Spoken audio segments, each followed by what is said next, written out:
আসসালামু আলাইকুম সুপ্রিয় শিক্ষার্থী বন্ধুরা, তোমরা নিশ্চয়ই ভালো আছো। আলহামদুলিল্লাহ, আমিও ভালো আছি। আমরা গত ক্লাসে সার্বজনীন ভাবযুক্ত বাক্য কিভাবে ট্যাগ কোশ্চেন করা যায় সে সম্পর্কে জেনেছি। আজকে আমরা জানবো কিভাবে ইম্পারেটিভ সেন্টেন্স থেকে ট্যাগ কোশ্চেন করা যায়। তাহলে চলো শুরু করা যাক। ইম্পারেটিভ সেন্টেন্সকে ট্যাগ করা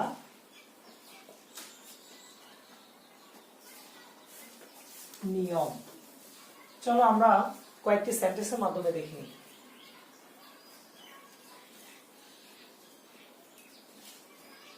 please help me.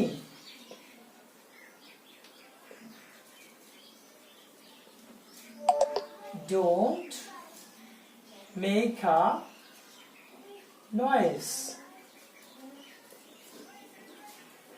Never tell a lie. Let me finish. এবং সর্বশেষ let's have a walk.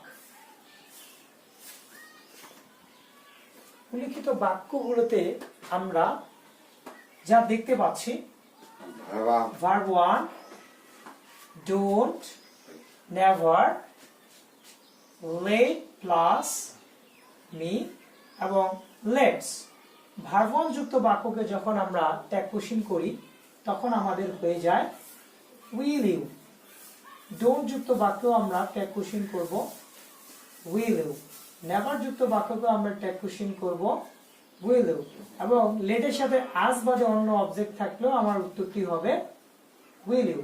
এবং লেটস থাকলে আমার ট্যাগটি হবে শ্যাল উই। তো নিশ্চয়ই তোমরা বুঝতে পেরেছো। আশা করি ইনশাআল্লাহ পরবর্তী ক্লাসগুলো দেখে তোমরা এই পাঠে খুব ভালো দক্ষতা অর্জন করো। ততক্ষণ পর্যন্ত ভালো থাকো। আল্লাহ।